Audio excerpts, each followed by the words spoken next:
Hello, hello students, welcome to our channel TR solution academy. আমি সুমিত অধিকারী। আমরা অধ্যায়ভিত্তিক যে অ্যাভারেজের ক্লাসটা মানে গড়ের যে ক্লাসটা শুরু করছিলাম তার হচ্ছে আমাদের সেকেন্ড ক্লাস। ঠিক আছে, একটা ক্লাস অ্যাভারেজের অলরেডি আপলোড করা হয়েছে, যারা যারা দেখোনি ওটা দেখে নিও। আর রেশিও অ্যান্ড প্রপোর্শনের ক্লাস অলরেডি 3টা আপলোড করা হয়েছে, ওগুলোও যারা দেখোনি আমাদের চ্যানেলে গিয়ে দেখে নিতে পারো। ঠিক আছে, চলো ফার্স্ট কোশ্চেন দেখো আমাদের কি বলেছে। তিনটি সংখ্যার অনুপাত 3:4:5, তাদের বর্গের গড় 150 হয়, তাহলে ছোট সংখ্যাটির মান কত? 3:4:5, এই যে তিনটে সংখ্যা আছে এদের যদি আমি বর্গের গড় বের করি সেটার মান আমাদের 150 হচ্ছে। তাহলে এদের মধ্যে সব থেকে ছোট সংখ্যাটা কত? ঠিক আছে, আচ্ছা সবার আগে সংখ্যাগুলোকে আমি 3x, 4x আর 5x ধরিলাম। এটা হচ্ছে তিনটি সংখ্যা। এদের বর্গ কি হয়ে যাবে? 3x এর হোল স্কয়ার, 4x এর হোল স্কয়ার, 5x এর হোল স্কয়ার। এদের সমষ্টি কি হয়ে যাবে? যোগ করে দেওয়া। আর গড় কি হয়ে যাবে? যোগফল বাই আমার কতগুলো সংখ্যা? তিনটে সংখ্যা, বাই 3 সমান সমান কত আমাদের 150 বলে দিয়েছে। ঠিক আছে, প্রথমটাকে তো করলে 3 3 9x square, 4 4 16x square, 5 5 25x square.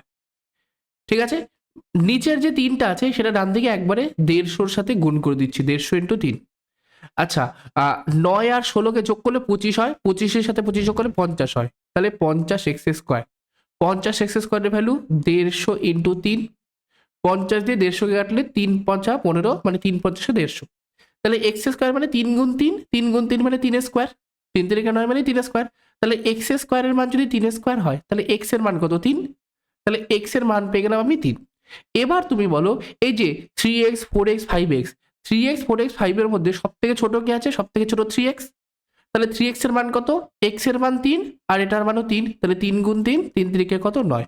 তাহলে সব থেকে ছোট সংখ্যাটা হলো 9, মানে বি নাম্বার অপশনটা সঠিক উত্তর। ঠিক আছে, তোমরা হোমওয়ার্ক করবে। ঠিক আছে, লার্জেস্ট নাম্বার বের করবে, যে সব থেকে বড় সংখ্যাটা কোনটা, আর ডিফারেন্স বের করবে স্মল আর লার্জ নাম্বারের মধ্যে। স্মল আর লার্জ নাম্বারের মধ্যে তোমরা ডিফারেন্স বের করে এটা যে অ্যান্সার বেরোবে সেটা তোমরা কমেন্টে জানাবে। ওকে, চলো নেক্সট। 10 ইনিংস খেলার পর একজন ব্যাটসম্যানের প্রতি ইনিংসের গড় রান ছিল 52। 12 ইনিংস খেলার পর গড় বেড়ে 54 হলো। যদি ব্যাটসম্যানটি দ্বাদশ ইনিংসে আগের ইনিংসের চেয়ে 16 রান বেশি করে থাকেন, তবে তিনি একাদশ ইনিংসে কত রান করেছিল? আচ্ছা, 10টা ইনিংসে তার গড় রান ছিল 52, 12টা ইনিংস খেলার পরে তার গড় রান কত হয়ে গেছে? 12টা ইনিংস খেলার পর তার 54 হয়ে গেছে। এটাকে নিচেই লিখি, ওপরে লেখার দরকার নেই। 12টা ইনিংস পরে তার গড় রান কত? 54 হয়ে গেছে। আচ্ছা, গড় আগের থেকে এখন কত বেড়েছে? আমার গড় 2 বেড়েছে। 12টা ইনিংসে গড়ে 2 করে বেড়েছে, তাহলে 12টা ইনিংসের সমষ্টিতে কত বাড়বে? 12 দুগুণে 24 বাড়বে। এই যে 24 রান আমার এক্সট্রা বেড়েছে, টোটাল 12টা ইনিংসে আমার যে 24 রান এক্সট্রা বেড়েছে, এই 24টা আসলো কোথা থেকে? লাস্ট 11 আর 12তম ইনিংসে নিশ্চয়ই 24 রান বেশি করেছে। ওকে, দুটো ইনিংসে 24 রান বেশি করেছে, ভালো করে বুঝবে ব্যাপারটা, আমি একবারে বলার চেষ্টা করছি। ঠিক আছে, দুটো ইনিংসে আমার 24 রান বেড়েছে, তাহলে প্রত্যেকটা ইনিংসে কত কত বেশি রান করেছে? 12 12 24 রান, 12 রান করে বেশি করেছে।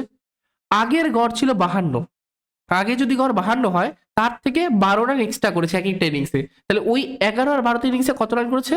52 যোগ 12 মানে কত? 4 64।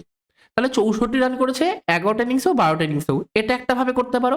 আরেকটা, তোমরা যদি এভাবে না করতে চাও, যে না আমরা একদম ভেঙে ভেঙে করবো না, আমি একবারে বের করবো যে 11 আর 12টা ইনিংসে কত রান করেছে। দেখো, 52 রান তার গড়ে ছিল, তাহলে লাস্টের দুটো ইনিংসে 52 রান করে তো সে করবেই, মানে 52 + 52 তো সে করবেই, একটা 11 নম্বর ইনিংস, একটা 12 নম্বর ইনিংস। আর টোটাল 11 আর 12তম ইনিংসে টোটাল 24 রান বেশি করেছে, তাহলে এই 24 রানটা 11 আর 12টা ইনিংসের মধ্যে যোগ হবে। তাহলে টোটাল কত রান হলো? 4 5 6 7 8, 5 5 10 12, 128 রান 11 নাম্বার আর 12 নাম্বার ইনিংস মিলে করেছে।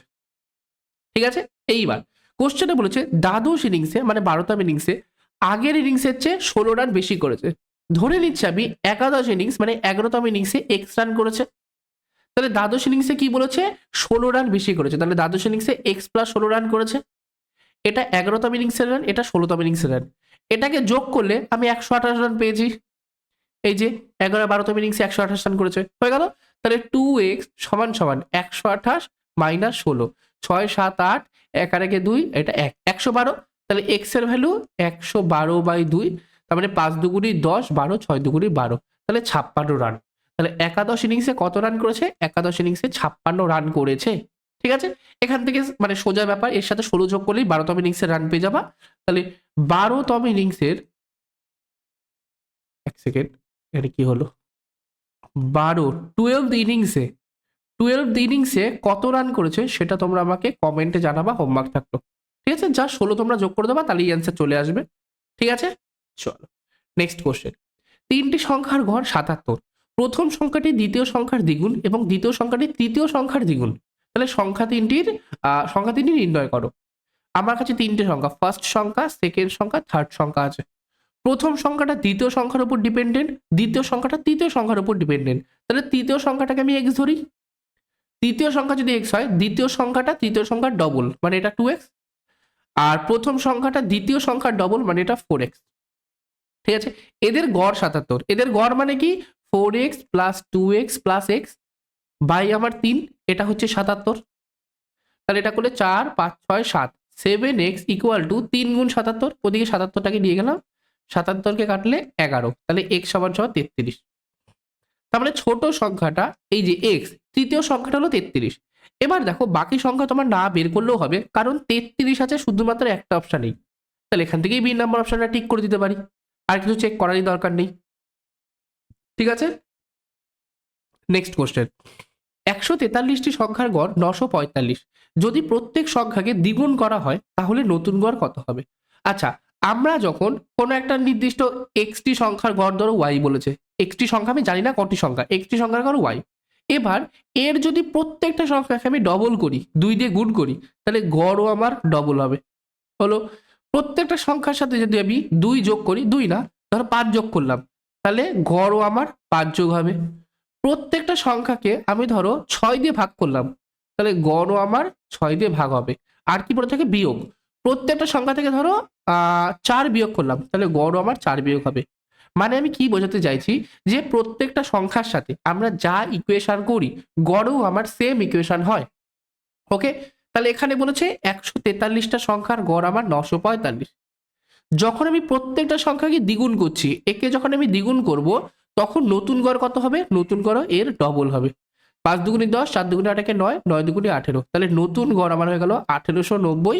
সি অপশনটা কারেক্ট অ্যান্সার। ঠিক আছে, বুঝতে পারলাম। এক্সাম্পল, একটি এক্সাম্পল দিয়ে আমি এটা বাদ দিয়ে দিলাম, এটা মুছে দিলাম, এটা কারেক্ট অ্যান্সার। এক্সাম্পল ধরো 2 4 6, এদের গড় কত, 6 4 10 একে 12, 12কে 3 দিয়ে ভাগ করলে 3 4 12 হলো। আমি যদি ডবল করি তাহলে গড় আবার 8 আসার কথা। ডবল করি, 2 এর ডবল 4, 4 এর ডবল 8, 6 এর ডবল 12। এবার যোগ করো, 12 আর 8 20 আর 24, 24কে তুমি 3 দিয়ে ভাগ করো, 3 8 24, দেখো 8 এর ডবলই বেরোলো। বুঝতে পারলাম। তাহলে প্রত্যেকটা সংখ্যার সাথে আমরা যা ইকুয়েশন করব, যাই করি না কেন, সেটাই আমাদের গড়ে গিয়ে হয় আর কি। ঠিক আছে, এইবার তোমাদের এই 145টা সংখ্যা বলুক বা 1,45,000টা সংখ্যা বলুক, সেটা দেখারই ব্যাপার না। তুমি গড় দেখবা আর প্রত্যেকটা সংখ্যার সাথে কি ইকুয়েশন করেছি সেটা দেখবা। ওকে, নেক্সট। যদি 8 জনের একটি কমিটিতে 35 বছর এবং 45 বছরের 2 জন পুরুষের বদলে 2 জন মহিলা অন্তর্ভুক্ত হয়, তাহলে 8 জনের গড় বয়স 2 বছর করে বেড়ে যায়। ঠিক আছে, ওই 2 জন মহিলার গড় বয়স কত? আচ্ছা, কোন 2 জন বেরিয়ে গেছে? একজন 35 বছরের পুরুষ আর একজন 45 বছরের পুরুষ বেরিয়ে গেছে। তাহলে মোট 8 জনের সমষ্টি থেকে কত বেরিয়েছে? 5 5 10, 4 4 8, 80 বছর বেরিয়ে গেছে। ঠিক আছে, আচ্ছা, যদি আমি ধরতাম সাপোজ যে ওই যে 2 জন মহিলা আছে, ওই 2 জন মহিলাও 80 বছর নিয়েই এসেছে। 2 জন মহিলা যদি 80 বছর নিয়েই আসে, তাহলে গড়ে কোনো চেঞ্জ হতো না, কারণ যা বেরিয়েছে তাই ঢুকেছে। কিন্তু কি বলেছে, যে 8 জনের গড় বয়স 2 বছর বেড়ে গেছে।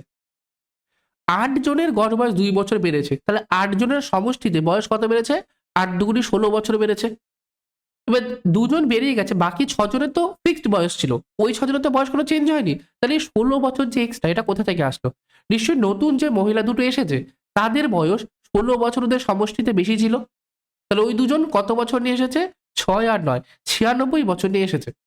যদি দুজনের বয়সের সমষ্টি 96 হয়, তাহলে তাদের গড় বয়স কত? 96/2, তাহলে 4 দুগুণে 8, 8 দুগুণে 16, 48 দুগুণে 96, তাহলে ওই 2 জন মহিলার গড় বয়স 48 বছর। এ অপশনটা কারেক্ট অ্যান্সার। ঠিক আছে, চলো নেক্সট কোশ্চেন। আচ্ছা, ছোট্ট করে একটা অ্যানাউন্সমেন্ট করে দিচ্ছি। আজকে হচ্ছে আমাদের 27 তারিখ, কালকে মানে আগামীকাল 28শে ডিসেম্বর আমাদের ইংলিশের ম্যারাথন ক্লাস 3টা হবে, যেটা আমাদের সকাল 10:30 থেকে হয়, প্রায় 3 ঘন্টা টানা আমাদের ম্যারাথন ক্লাস হয়। এখানে গ্রামার, ভোকাবুলারি অনেক কিছু ইংলিশে থাকে। তো যারা যারা ইংলিশে একটু দুর্বল আছো বা ইংলিশের প্র্যাকটিস আরো ভালো করে করতে চাও, অবশ্যই কালকে সকাল 10:30টার সময় এই ম্যামের ক্লাসে চলে আসবে। আমাদের এই টিআর সলিউশন মানে চ্যানেলে আর কি ক্লাসটা হবে 10:30টা থেকে সকাল। ঠিক আছে, চলো, দরকার হলে তোমরা আজকে গিয়েই একবার নোটিফিকেশনটা অন করে রেখে দিতে পারো যে আগামীকালের ক্লাসটা। ঠিক আছে, চলো নেক্সট। পরপর 7টি সংখ্যার একটি অনুক্রম বিবেচনা করা হলো, মানে 7টা সংখ্যার একটা পরপর 7টা সংখ্যার একটা সিরিজ আছে। যদি প্রথম 5টি সংখ্যার গড় জেড হয় তবে শেষ 3টি সংখ্যার গড় কত? 7টা সংখ্যা আছে পরপর, 1টা 2টো 3টে 4টে 5টা 6টা 7টা। এর মধ্যে প্রথম 5টা সংখ্যা মানে এখান থেকে শুরু করে এই সংখ্যা, 5টা সংখ্যার গড় জেড বলেছে। আচ্ছা, পরপর সংখ্যার ক্ষেত্রে গড় কি হয়? মাঝের সংখ্যাটা হয়, তারপরে মাঝের সংখ্যা এইটা হয়ে গেল জেড। তাহলে এর পরেরটা z+1, এর পরেরটা z+2, এর পরেরটা z+3, আর লাস্টেরটা z+4 হলো। তবে শেষ 3টি সংখ্যার গড় কত? শেষ 3টি সংখ্যা মানে এই 3টি সংখ্যা, এদের গড় কত হবে? 3টি সংখ্যার গড় কি? মাঝের সংখ্যাটা হয়, তাহলে z+3 আমাদের সঠিক উত্তর। মানে কোনটা? সি অপশনটা কারেক্ট অ্যান্সার। বুঝতে পারলাম? চলো নেক্সট কোশ্চেন। অথবা তোমরা এভাবেও করতে পারো, 3টি সংখ্যা আছে, প্রথম সংখ্যাটা z+2, পরের সংখ্যাটা z+3, তারপরটা z+4। তোমরা প্রথম যোগ লাস্টেরটাকে যোগ করে 2 দিয়েও ভাগ করতে পারো। কোনো সিরিজের যদি ওটা পরপর পরপর ক্রমে সিরিজ হয়, আমরা কি জানি? প্রথম সংখ্যার জন্য লাস্ট সংখ্যা বাই 2। যদি কেউ এটা না করতে চাও যে আমি বাজেটটা জানি, আমি একটু অন্যভাবে করি, তাহলে কি করবা? z+2 প্লাস z+4 বাই আবার 2, z আছে 2z প্লাস 6 বাই 2, কাটাকাটি করলে z+3। জাস্ট চেক করার জন্য আর কি, যে অনেক বড় সিরিজের ক্ষেত্রে চেক করার জন্য এটা কাজে লাগবে। ঠিক আছে, নেক্সট। 11টি সংখ্যার গড় 12, প্রতিটি থেকে 4 বিয়োগ করার পর নতুন সংখ্যাগুলোর গড় কত হবে? সেম টাইপের কোশ্চেন একটা দিয়েছি, এই জন্য আমি দেখলাম যে তোমরা যাতে বুঝতে পেরেছো কি পারোনি, এই জন্য এই কোশ্চেনটা দেওয়া। ঠিক আছে, যারা যারা পারছো কোশ্চেনটা করতে এক্ষুনি কমেন্ট করে দাও যে এর গড় কত হবে। 11টা সংখ্যার গড় 12, প্রত্যেকটি থেকে 4 বিয়োগ করছি, তাহলে গড়ও 4 বিয়োগ করবে, 8 আর 4 12, তাহলে নতুন গড় কত হয়ে যাবে? 8, মানে সি অপশনটা কারেক্ট অ্যান্সার। ঠিক আছে, নেক্সট। 3টি সংখ্যার মধ্যে যে কোনো 2টি সংখ্যার গড় যথাক্রমে 122, 325 এবং 198। আসল সংখ্যা 3টির গড় কত? আচ্ছা, এটা একটা ডিরেক্ট ফর্মুলা আমরা করতে পারি, যে 3টি সংখ্যা আছে, যে কোনো দুটো সংখ্যার গড় 122, 325 আর 198 আছে। তাহলে এটাকে আমি আগে যোগ করি, 122, 325 আর 198। 8 আর 5 13, 14 15, হাতে থাকে 1, 10 11 12 13 14, হাতে থাকে 1 3 4 5 6। এটা বেরোলো। একে তুমি সিম্পলি 3 দিয়ে ভাগ করে দাও, 3 দুগুণে 6, 3 একে 3, 3 5 15, গড় বেরিয়ে গেল 215। এটা সিম্পল ব্যাপার। এবার এটা কিভাবে আসছে আমরা তো একটুখানি শিখবো কনসেপ্টটা। দেখো, ধরে নিচ্ছি আমার কাছে 3টে সংখ্যায় x y z আছে, আমাকে বলেছে যে কোনো 2টি সংখ্যার গড়। তাহলে প্রথমে ধরেছি x আর y এর গড় কত? 122। তারপরে y আর z এর গড় কত? 325। গড় বাড়ে কি? দুটোকে যোগ করে 2 দিয়ে ভাগ। তারপরে x প্লাস z এর গড় কত? আমাদের লাস্টে 198 আছে। এবার আমি কি করছি? বাঁদিকের 3টে যোগ করছি, করলে কত হচ্ছে? দেখো, সবকটা নিচে 2 আছে, তাহলে 2টা আবার লসগু হয়ে গেল। ওপরে x plus y plus y plus z plus x plus z। এটা কত? ডান দিকে এইবার তো আমি করলাম কত কত আসলো? 8 5 13 14 15, 1 4 1 6, 645।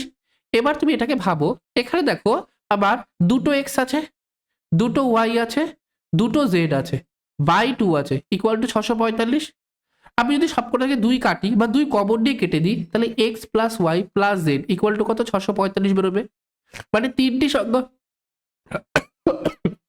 সরি 3টি সংখ্যার সমষ্টি x plus y plus z, এর ভ্যালু 645। তাহলে এদের গড় কত? 3 দিয়ে ভাগ, তাহলে সমষ্টিকেও 3 দিয়ে ভাগ করবো। 3 দুগুণে 6, 3 একে 3, 3 5 15, 215 কারেক্ট অ্যান্সার, ডি অপশনটা সঠিক উত্তর। ঠিক আছে, নেক্সট। 100 নম্বরের একটি পরীক্ষায় 50 জন ছাত্রের প্রাপ্ত নম্বরের গড় ছিল 65। 50 জনের প্রাপ্ত নম্বরের গড় 65 হয়ে গেল। পরে দেখা গেল যে 88 নম্বরকে ভুলবশত 68 পড়া হয়েছে। তাহলে 88 ছিল আসল নম্বর, পড়েছি কত? 68। তাহলে কত কম পড়েছি? মাইনাস করি, 0 2, 20 আমি কম পড়েছি। তাহলে সঠিক গড় কত? আচ্ছা, 20 যে নম্বরটা সেটা আমি 50 জনের প্রাপ্ত নম্বরের সমষ্টিতে 20 কম পড়েছি, তাই তো? কারণ ওদের যে 50 জন যে নাম্বার পেয়েছে ওটাকে আমি সমষ্টি যদি করি, তার মধ্যে একটা নাম্বার ছিল 88, যাকে ভুল করে আমি 68 পড়েছি। তাহলে সমষ্টিতে আমি 20 কম পড়েছি, তাহলে ওদের সমষ্টিতে আমি 20 বাড়াবো। 50 জনের সমষ্টিতে যদি আমি 20 বাড়াই তাহলে গড়ে কত বাড়াবো, একে কত বাড়াবো, 20/50, 0 2/5 মানে 0, 4 5 20, তাহলে 0.4 আমার বাড়াতে হবে। তাহলে আসল গড় কত হবে, 65 সাথে 0.4 যোগ করব, 65.4 বা 40, একই ব্যাপার। এটা তাহলে আমাদের আসল গড় মানে সঠিক গড়। তাহলে অ্যান্সার কোনটা, ডি অপশনটা কারেক্ট অ্যান্সার। ঠিক আছে, নেক্সট, 5টি ছাত্রের গণিতে প্রাপ্ত নম্বরের গড় ছিল 50। পরে দেখা গেল যে একজন ছাত্রের ক্ষেত্রে 48 নম্বরকে ভুলবশত 84 ভরা হয়েছে, তাহলে সঠিক গড়টি কত? অবশ্যই তোমরা এটাকে ভিডিওটাকে পজ করো, পজ করে নিজেরা সলভ করার চেষ্টা করো। সলভ হয়ে গেলে কমেন্টে অ্যান্সার দেবে যে কত আসছে। চলো শুরু করি। 5জন ছাত্রের গণিতে প্রাপ্ত নম্বরের গড় কত, 50 মানে 50। এখানে ভুল কি করেছে, 48 নম্বরকে ভুলবশত 84 পড়েছে। 48কে 84 পড়েছে, তাহলে বেশি পড়েছে। কত বেশি পড়েছে, 84 থেকে 48 মাইনাস, তাহলে এটা 6, এটা হলো 5 3 36। 36 নাম্বার আমি বেশি পড়েছি, তাহলে 36 নাম্বার 5জন ছাত্রের নাম্বারের সমষ্টিতে 36 কমাতে হবে। 36 নাম্বার যদি 5 জনের নাম্বারের সমষ্টিতে কমাই তাহলে গড়ে কত করে কমাবো, 36/5 করে কমাবো। 5 7 35, 36, 5 2 10 হলো, 5 2 10 1, 5 7 35 36 হলো। তাহলে 7.2 আমার আসলটা কমবে, মানে গড় 7.2 করে কমবে। তাহলে গড় কত হবে, 50 থেকে 7.2 মাইনাস করি, তাহলে এটা হলো 0.8, এটা 8 হলো, 8 মানে কত, 42, তাই তো। 8 2 10 1, 7 8 9 10 1, তাহলে 42.8 হয়ে গেল আমাদের সঠিক গড়, মানে কোথায়, সি নাম্বার অপশনটা কারেক্ট অ্যান্সার। যে 42.8, যদি আমি 48টা 48 পড়তাম 84 না পড়ে, তাহলে আমার অরিজিনাল গড় হতো 42.8। ওকে, ক্লিয়ার? তো আজকে জন্য এইটুকুনি। ক্লাসটাকে ভালো লাগলে ক্লাসটাকে একবার লাইক করে দেবে, চ্যানেলে যদি কেউ প্রথমবার হয়ে থাকো চ্যানেলটাকে একবার সাবস্ক্রাইব করে দেবে, আর নোটিফিকেশনটা অলে ক্লিক করেই দেবে। আর হচ্ছে গিয়ে তোমাদের যারা যারা এই ক্লাসের জন্য মানে গ্রুপ সিডি বা যে কোনো তোমাদের স্টেটের যে কোনো এক্সামের জন্য প্রিপারেশন নিচ্ছে, এই চ্যাপ্টার ওয়াইজ যে ক্লাসগুলো সব চাকরির জন্য তোমাদের হেল্পফুল হবে। তো অবশ্যই বন্ধুদের সাথে একটুখানি ক্লাসটাকে শেয়ার করে দেবে। ওকে, এইটুকুনি। কারো যদি কোনো ডাউট হয় সেটা আমাকে কমেন্টে জানাতে পারো, আর যেগুলো হোমওয়ার্ক দিলাম অবশ্যই ওগুলো সলভ করে নিজেরা কমেন্টে জানিও। ঠিক আছে, চলো এন্ড করলাম ক্লাসটা, বাই।